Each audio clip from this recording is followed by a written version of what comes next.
Jodi Thompson, thank you very much for coming on the podcast. Thank you so much for inviting me. It's strange to be on this side. Yeah, normally you're doing the interviewing, aren't you?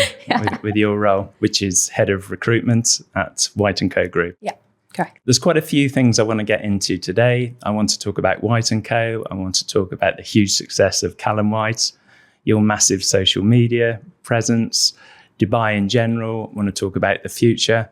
But maybe first you can introduce yourself, talk a bit about your background and take it from there. Yeah, of course. So I'm Jodi. I am originally from Liverpool, where I spent the first 26 years of my life living in the same house, in the same box room, in my mum and dad's house. I loved living at home with my mum and dad. I was not that person that was in a rush to move out at all. Great relationship with them. And yeah, it was a bit of an ongoing joke in the family that I was never going to move out. And then next thing you know, I'm on a plane to the other side of the world. So that was quite a transition. At the time, I was working as a cluster manager for a retail chain, The Money Shop. I started there when I was 20 and just on the tills, you know, just like minimum wage, and quite quickly progressed through the ranks into management. So I've got a lot to thank for Nicola Mooney, who was my manager at the time, for that. She was really influential on those sort of early stages. But yeah, by 25, I was the youngest cluster manager in the whole entire business. And then on my 26th birthday, my best friend in the world, Emma, her mum bought me a copy of the book, The Secret. And that was very eye-opening because I kind of sat down and I was like, right, I'm 26. I've got this amazing job in terms of like markers of success in the UK.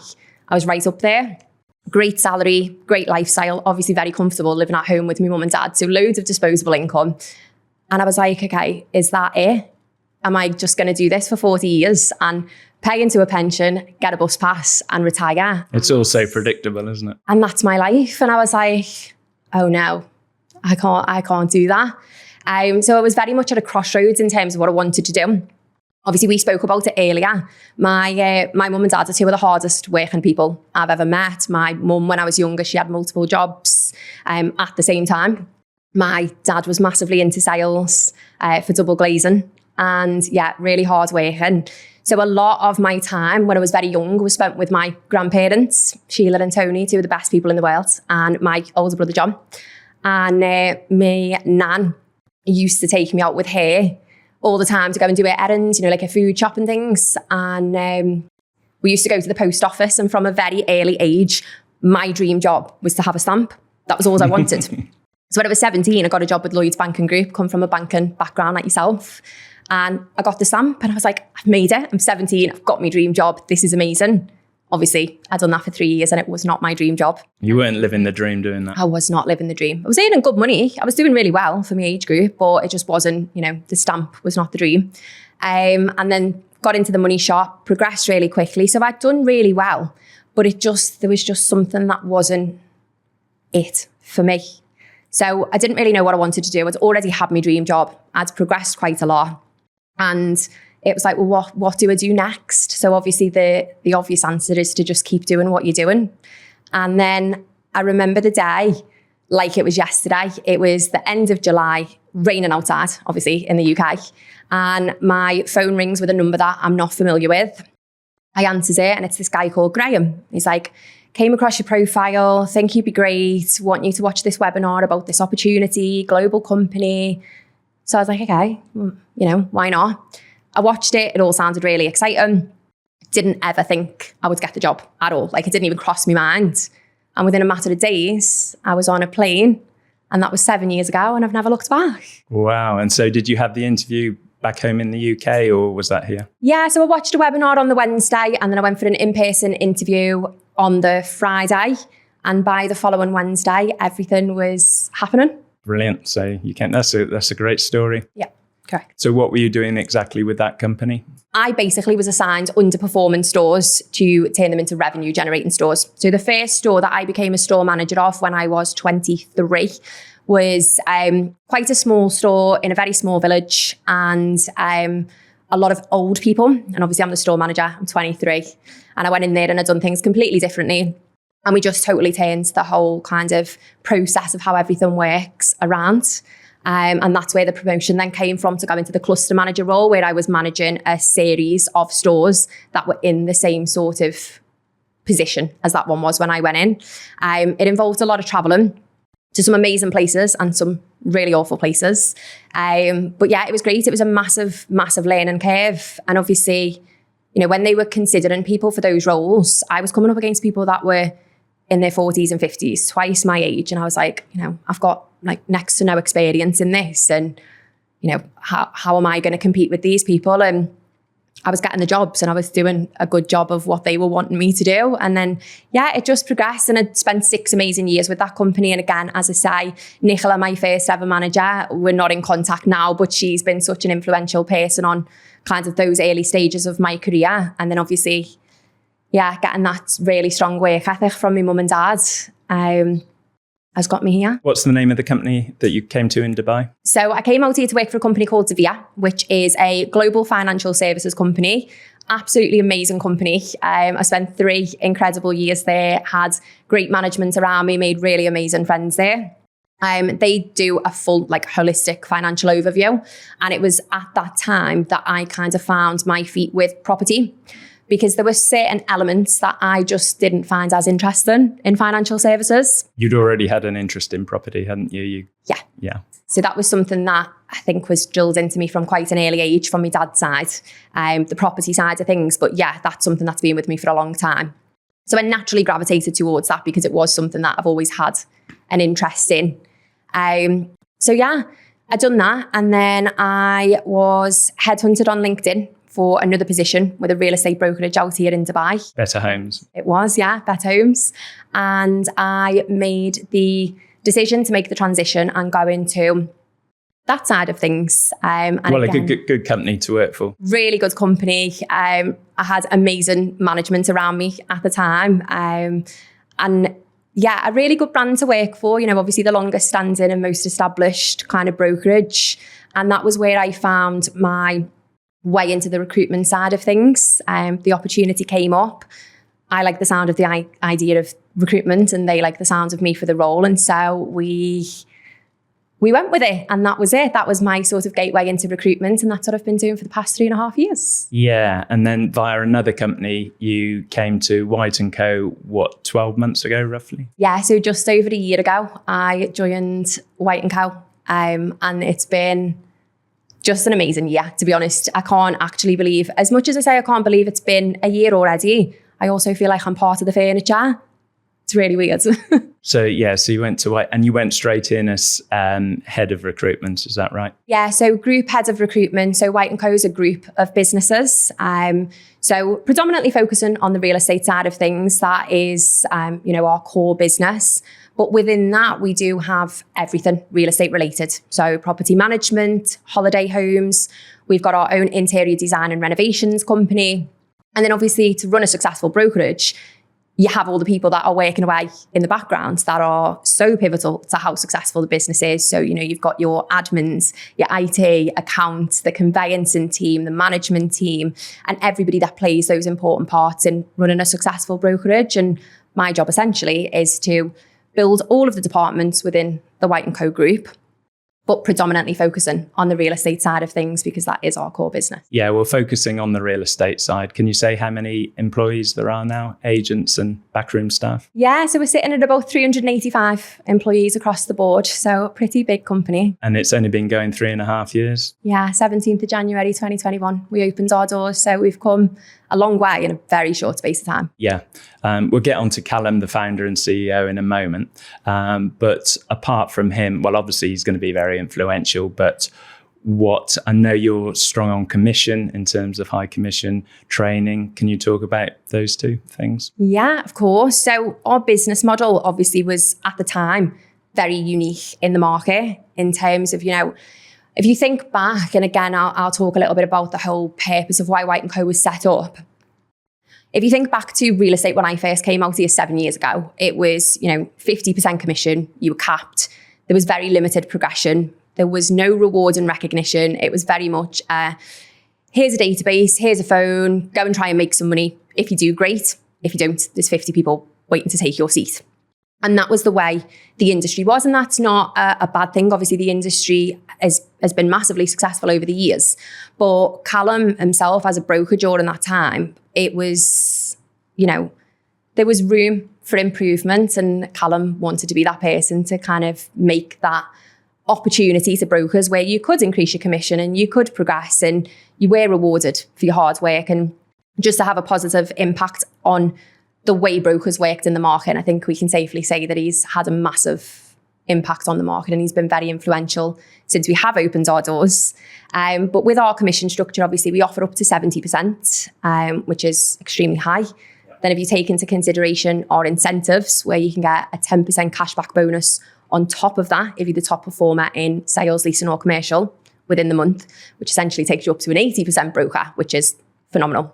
So the business model is amazing. It's centered around progression. It's centered around being able to take a bigger chunk of money on every deal that you do. But it's also that sort of rewards and recognition as well, which makes it a really interesting model and something that I think is very attractive to a lot of people. Definitely. And then the training.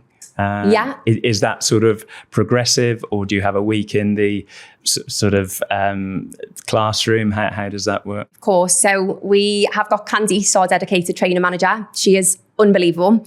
She was a broker herself in the market for over 2 years, so she really knows what it takes to be successful in this current day market. Again, with training, you know, a lot of the time it's really senior people that done the job 10, 15 years ago when the market was totally different. Candice was doing it up until December last year. So she knows this market. She's transacted in this market. So she's now in a position to be able to share that with new agents that are coming on board. She's got a heart of gold. She just really wants to see all of our brokers do so well. And she's definitely, you know, the perfect person to be in a training role. Very nurturing.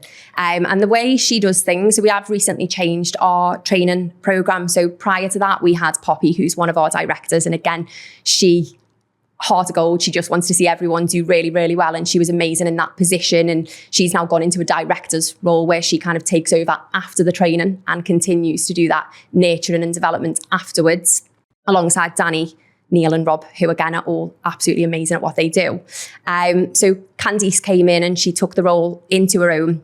We do a week of theory, which is your A to Z of Dubai real estate. So the entire property transaction process from start to finish, broken down in really simple terms to understand. It's delivered in, you know, audio, visual, practical ways. So really catering for every different type of learning style. During that week, you also have top performing agents from leasing, sales and commercial coming in, talking about the different elements of the business and what it takes to be successful in those. You get to meet all of the heads of department as well. So that's kind of like I like to call it information overload. That is telling you everything that you need to know, all of the basics. But obviously we don't expect anybody to become an expert in Dubai real estate with 1 week of training. No matter how good it is, it would be unrealistic to expect every single person in that room to take on every bit of information in the same way. So in week 2, you're still in the training academy, but this is putting into practice everything that you've learned in week 1. So this is essentially you using the systems, making phone calls, generating leads, generating listings, and just putting everything into practice. But you've still got Candice right there with you, because that first week is when you're going to have most of your questions. So it makes sense to have somebody there that can just answer those questions straight away. But that also then enables Candice to put together a tailor-made development program. So she knows where your strengths are and she knows where there is room for improvement, where we can work closely with you on a little bit more of a one-to-one basis moving forward as well. So Candice essentially looks after new agents for the first 12 weeks. So you can make money from your second week. You're doing the job from week 2 and you're in a position to start generating income, but you've got Candice's full support and attention for those first 12 weeks. And then after that, as I mentioned earlier, you've got Poppy, Danny, Neil and Rob, who are on hand to literally answer any questions you've got, give you any support you need, and just make sure that, you know, you're making the most of the opportunity. That's so comprehensive, isn't it? So comprehensive. It takes me so long to do interviews because there's so much to talk about. Yeah. And I really like the idea of the experienced guys and girls coming in. Yeah. And talking to the new recruits. Yeah, of course. Like me and Daisy say, so Daisy's my colleague that also works with me within the recruitment side of things. And we say to every single person we interview, don't take our word for it. Like, we are recruiters. We choose to represent this company because we believe it's the best in the market. But speak to the brokers. They're the ones that are out there every day doing the job, representing the company. They're going through everything that you could soon be going through as well. So reach out and speak to them and hear from them firsthand, and they'll tell you everything that you need to know. Yeah. So 0 to 385 agents in 3.5 years. How has Callum and you guys done it? How have you done it? It's mainly Callum, to be honest. And again, this, I don't want this to come across the wrong way, but the business model really does speak for itself. So I am in a very fortunate position that I represent a company that has a fantastic business model. But that's exactly why I chose to represent White & Co, because the business model is amazing and it is what I believe is the best in the market. But basically, going back to when Callum first had the idea, and I don't want to speak on Callum's behalf, so this is just kind of what I've picked up from conversations that we've had. He obviously wanted to create an environment where brokers had opportunities to progress, and there was more of a focus on company culture and working environment. And at the time, he was managing a team that was doing really, really well. And, he'd spent a long time working as a broker himself. So he basically had 8 people that trusted his vision and decided to come and be part of the foundations of the White & Co group. He took on a 15,000 square foot full floor office, which was obviously very ambitious. Well, we've massively outgrown it already in 3.5 years. We're on our 3rd office now. But huge for a startup. Absolutely. So we had these 9 people, so him and these 8 agents rolling around in this big, massive office, wearing many different hats just to try and get things off the ground. And they created a culture from the inside out of White & Co being a really great place to work. And, I wasn't there in those first 12 to 18 months, which would have been, the hardest time to convince people to join a new business. You've got no track records. There's no, the saying, the proof is in the pudding. The proof. You timed it perfectly coming in when you did. Oh yeah, I smashed it with my timing. But yeah, those first 12 to 18 months, I can only imagine were really hard. But once they kind of got the right people in and they focused on the quality of people that were coming in, and people started making some really serious money. Now, Callum spoke about this on many podcasts that he's been on before. He didn't have to wait too long for that first sort of revenue to start coming in because he had experienced agents that had trusted the vision and come with him. And it was just a case of building on that. But because it was, and even still to this day, I still think Callum sees a lot of things through the eyes of a broker, and everything that he does is with the brokers in mind. And because of that, there was a culture that was created that just made White & Co like a really great place to work. And still to this day, a lot of those founding people that joined at the beginning are still with us to this day, still love it, still recommend us to people that they know. They go out and do viewings and say to other agents, it's an amazing place to work. Like, why would you stay on 50% commission? You can come to White & Co. Got an amazing platform. People are making crazy amounts of money and you get 70% commission. Like, it just doesn't make sense. So in terms of my actual role, not that I would say it's easy, it's a lot of hard work, but I represent a company that sells itself, and that comes from Callum. Yeah, definitely. And I've seen 1 or 2 of his interviews, including on the Golden Nuggets, Sylvia Aldwani's podcast, which is very good. In fact, I'll put a link to that in the show notes to that interview. But he talked about working for I think it was 6 or 7 real estate companies before. And obviously he's taking the best bits from each one. And then, he obviously always planned to set up his own company. And then he's implemented that. But still, 0 to 385 in 3.5 years is quite incredible.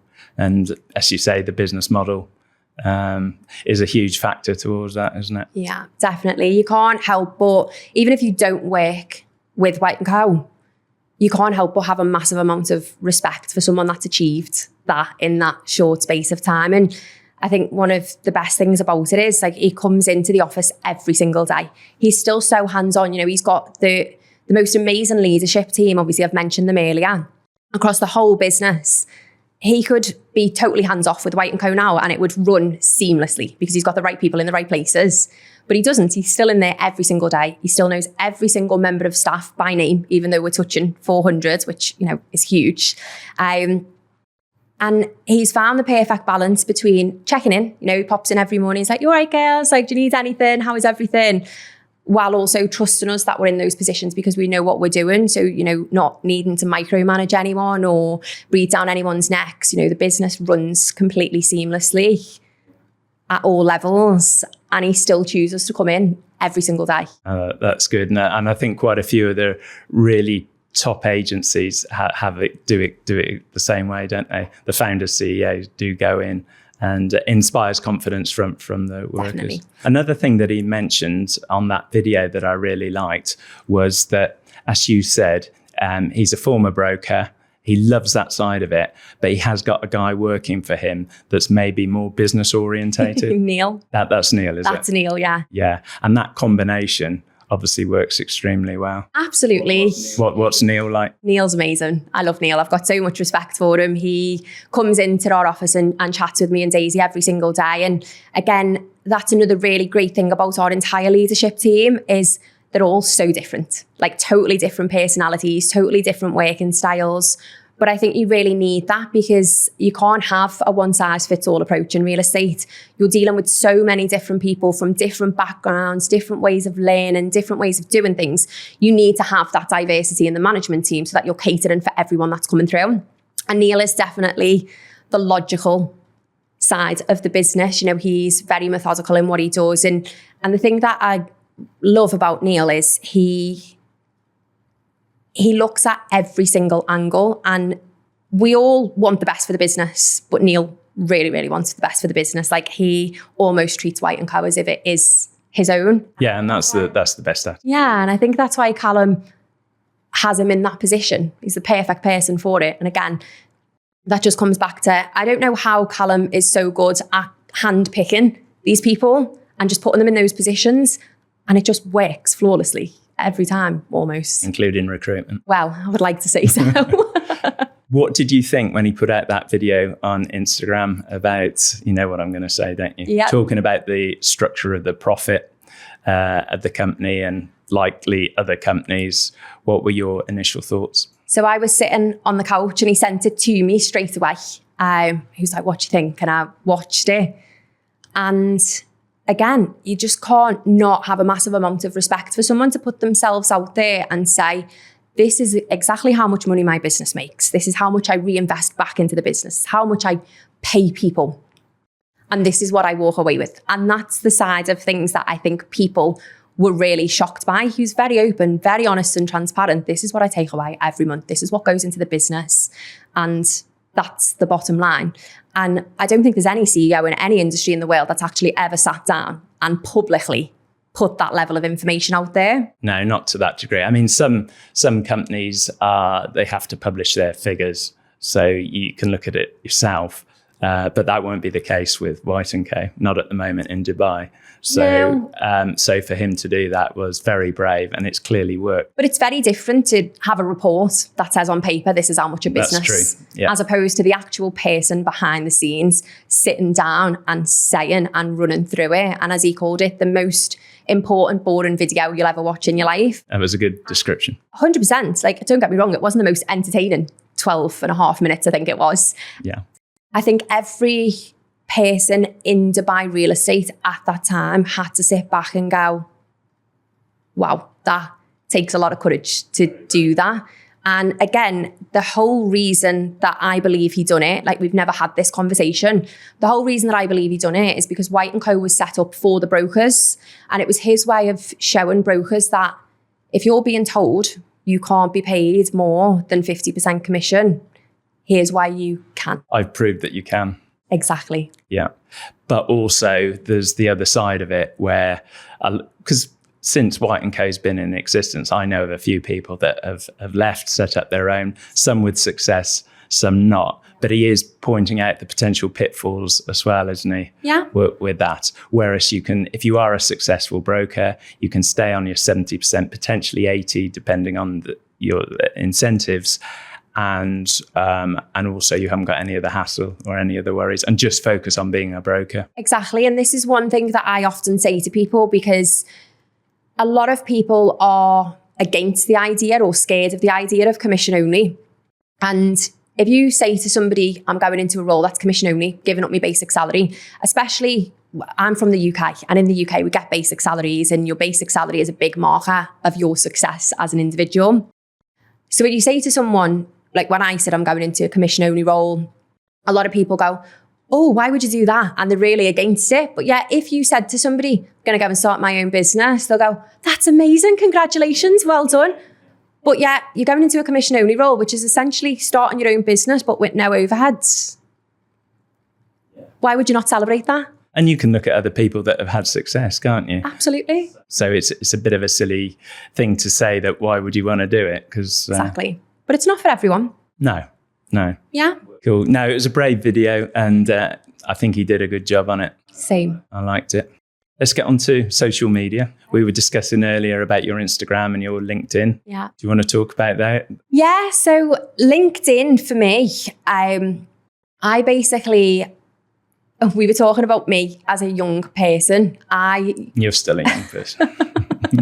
I have always been quite creative. I've always been a bit of a bookworm, and I've always loved writing, to the point that I used to sit in my mum and dad's dining room and write my own plays and then go and perform them for the family in the living room. So a bit of a strange kid. But from a very early age, I always loved writing. And then obviously I went through the education system and I was leaning towards journalism because it was kind of one of the industries that would enable me to do something that I really loved doing as a career. Obviously, I decided not to proceed forward with that because I was kind of trying to figure out, who would I even write for? And it just didn't seem a viable job option. So obviously I then went into sales, as a lot of people do when they don't really know what their true calling is or what their main skill set is. Went into the sales side of things, and then it was actually when I came out to Dubai and I went into my first position, you had to have a LinkedIn account set up. So they kind of said to me, I'd never even heard of LinkedIn. I knew nothing about it. And it was like, you've got to have an account. So I set the account up and it sat there dormant for probably 3 years. I probably had about 50 connections on there. There was no posts on there. It was just a dormant account. And then 2020 came and we started working from home a lot, and I was confined to 4 walls. Just me and a cat that I was fostering temporarily. Yeah. I decided to log into LinkedIn, just probably out of boredom, a little bit more so than anything. Scrolling through, started resharing some articles about the Dubai real estate market, and people started liking them and people started sending me connection requests. And I was like, there's something I could do with this. And then I wrote an article on LinkedIn about me making the move to Dubai. And I had so many people messaging me, asking me questions and just really showing an interest in kind of my move to Dubai and what it's like to live in Dubai and things like that. And then that kind of spurred me on a little bit. When I first started out, I would probably repost things a lot more than I would actually post my own content to begin with. It was very sporadic.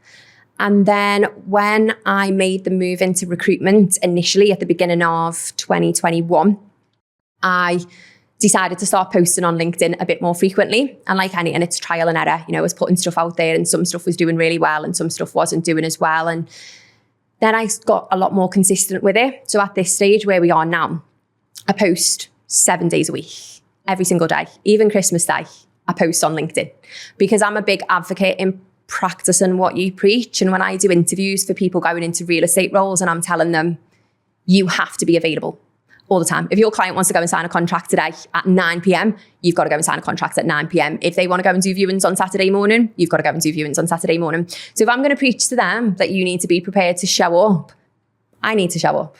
I need to practice what I'm preaching as well.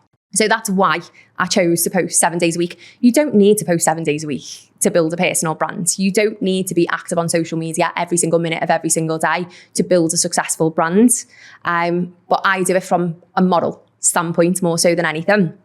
But obviously with the information that I put out, I try to make it as valuable and informative as I possibly can. They're good posts. To my target audience. So I find a lot of inspiration from podcasts. So, I, and Daisy will tell you this, I eat, sleep and breathe real estate, but it's because I actually know firsthand how incredible the industry is and I've seen how many lives it's actually changed. So of course I show an interest in it, and I'm very fortunate to have found something that I do love doing, because a lot of people go through life doing jobs for the salary or doing jobs for the status or the title or, those markers of success that I've spoke about. And they don't actually ever get to do something that they love doing, that they wake up and look forward to doing every single day. And then that status, that mark of success will come naturally, won't it? Because if you're doing something you like and you do it well, that will come. Yeah, exactly. So that was kind of how LinkedIn started. And obviously we've just carried on building it up over time. And it is challenging to come up with new ideas and to create content every single day of the week, 7 days a week. Well, your one yesterday was interesting, wasn't it? What was it about? Not throwing people off guard with the questioning, but obviously you don't want to go too much into that because there might be people watching. But can you say anything about that? I like to spend a lot of time getting to know the people that are putting their trust in me to move their lives to the other side of the world and to go into a new industry and to take on a new career. People are putting a lot of trust in me with doing that. So from my side, I want to make sure that I'm giving them the best possible start to that. And the only way I can do that is to understand, what does motivate you? What does trigger you? How do you like to learn? Who is going to be your support network is a big one. Like when you move to the other side of the world, people probably look at me and go, why is she asking about my family life? And I'm like, that support network, when you do such a monumental, life-changing decision as to move to the other side of the world, it's important for me to know who's going to be there for you during that, because I might need to be there for more people than I need to be there for others. But I'm willing to take that responsibility on if you're going to put your trust in me and move your life to the other side of the world. So that's why I go quite deep, and it takes me a long time to do interviews, but I wouldn't change it. Yeah, but you're obviously very thorough. Yeah. So before we sort of look to wrap up, I'd like to ask people about Dubai. What do they like about Dubai? What about you? There's a lot of things. Obviously, I've been in Dubai for nearly 7 years now, and it is, as much as my mum will shake her head with disappointment in this, it is home for me now. As much as I love Liverpool, and we spoke about this, I go back to Liverpool every now and again, and after 4 days, I'm ready to come back once I've seen my family and everything. Much prefer them coming to visit me. Dubai is just an amazing place to live. One of the biggest aspects and one of the most underrated things about Dubai for me is actually the people that you're surrounded with. 90% there or thereabouts of the population are made up of people like you and me that have got on a plane and gone to, a new destination to set up a new life in search of better opportunities. So you're surrounded by these really like-minded, ambitious people that are on a very similar journey as you to get better opportunities and have a better quality of life. And for me, a big thing for me was always, my dad has always said his role was to do the best for his family. And my role now is to do the best for my future family. And being in Dubai is a big part of that for me, and setting things up for my future family when that time comes. Just being in the best position you can be. Yeah, exactly. And Dubai gives you such amazing opportunities and earning potential and ways of life, and obviously thinking further ahead. As a parent, one of the main things, a few of the main things that you look for when you are raising a family is education systems, healthcare systems, and safety. All boxes ticked here. And Dubai offers all of those things. So those are things that I'm really enjoying now, and really grateful to be in that position. And in future, my kids will be taught to be really appreciative of where they're brought up as well. And going on to the education system, that's one of my really big goals for this year, is to actually go into schools and speak to 16 to 18-year-olds about using LinkedIn and optimizing their profile and being able to network safely online to make themselves more employable, to find those better opportunities when the time comes and to figure out what they want to do, because it's such a pivotal time in your life. And at that time, my dream job was having a stamp in the bank, and it wasn't my dream job. And maybe if I knew about other opportunities out there, the things would have been a little bit different. But all in all, it's been quite a successful journey so far, I would like to say, and long may it continue, hopefully. Yeah, that's been great. Some really good insights there. Is there anything else you wanted to cover? No, I think that's pretty much everything. We've spoken about a lot. I feel like I go off on a tangent quite a lot. So there's probably a lot in there that needs cutting out. But it's all staying in. It's been an absolute pleasure coming and speaking to you today just about everything, all the things that I love, Dubai and real estate. The two things that I love talking about most. Yeah, great. Thanks very much, Jodi. Thank you for having me.